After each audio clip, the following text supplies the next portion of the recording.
What's going on, guys? My name is Parker and we have another glitch today. Today we have something different. We have a God mode glitch and you can do this completely solo, which is perfect. This is going to be one of the only glitches that is still working to this day after the recent patches. So for this glitch, first thing you're going to want to do obviously is you're going to want to go and turn on the power. Doesn't matter what round you do it, just as long as you turn it on. After you have that done, you're going to want to make sure you craft a Molotov. Now this can be done at any point in the game. I just always do it after I turn the power on because it's on my way. Once you have the Molotov done, make sure you go here and build the Aether Scope. If you don't know how to do that, I'll be making sure to post a video on all the locations for the parts for that. Now once you have the Aether Scope built, what you're going to want to do is go to all the blue orb locations and you're going to want to shoot them. Now what you're going to want to do though is leave one. It doesn't matter which one you leave, just make sure you leave one because that is going to be very essential to the next part of this glitch. But as you can see here, I'm just going through and shooting all the orbs. And now once you've shot 4 of the 5 orbs, you're going to want to go over here to Speed Cola and enter this anomaly. Again, it doesn't matter what round you do it on, you just have to do it, but make sure you leave the last orb. And this part that's coming up is very key to this glitch. So you're going to start teleporting here, obviously, and you're going to want to make your way to the location of whatever orb you left. I always leave this last one here under the steps just because it's the closest to the teleport. Once you get to that orb, this is where the Molotovs come in. You're going to want to throw both your Molotovs. It really doesn't matter how many you throw, actually. I always just throw 2, just in case. So the orb is going to be invisible. That's when you throw the Molotovs. And once you throw them, you're going to see that you're in the Coffin Dance Easter egg. From that point, right when you throw the Molotovs, you're going to want to set a timer on your phone for 50 seconds.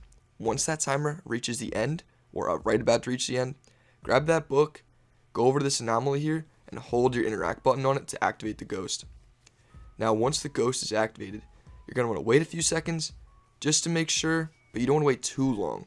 You're going to give the ghost the book. Now you want to make sure the ghost is still talking when you get teleported. So that's why it's important to have the timer set.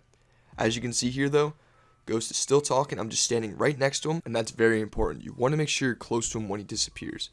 Now, as you can see here, the ghost disappears. We begin to teleport, but he's still talking. You can't hear, but he is talking in game. And then you're going to be teleported back to the regular world.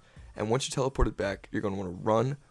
I always run to the crash site just to make sure. But as you can see here, some of the dogs are already avoiding me. But just run to the crash site and end the round just to make sure that the glitch sticks. Now, once you've ended the round, you can actually come back to the Pack-a-Punch location where that chest spawns, and you can open that chest.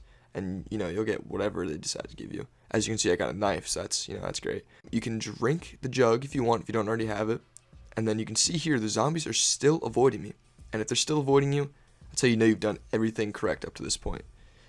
Now for this, where I like to go is I like to go onto the top of Noct, because this is a perfect location for the zombies to pile up. They pile up in this corner here, as you can see. As long as you keep that barrier that's directly behind me closed, you'll be fine. But they'll pile up right here, and they'll also go and pile up on the other corner up top here. And this is great if you want to farm headshots, camos, or even just high rounds. Literally anything. This is perfect for that. And as for the Megatons, as you can see here, they will completely avoid you as well. I found this one just randomly in a tunnel because I couldn't find him. He's just standing there. You can split them. And now when you split them, those 2 dudes that spawn, they run away. They won't attack you though, but they will just run away. And you have to kind of track them down. But not necessary. And then as for the plague hounds, if you're up here, you can look through this little crack here. And they will just spawn and pile up right down there. Sometimes they will come up and they'll spawn. The other 2 pile up. For the most part, they will just get stuck down there and you can just pick them off without having to move. But as for that, that's all we're going to have here for this glitch. It's not too challenging, but it's extremely useful. And again, if you guys enjoyed this video or if it helped you at all, I would appreciate it if you guys could show some support. Like the video, comment, let me know. As for that, that's all we got. Peace.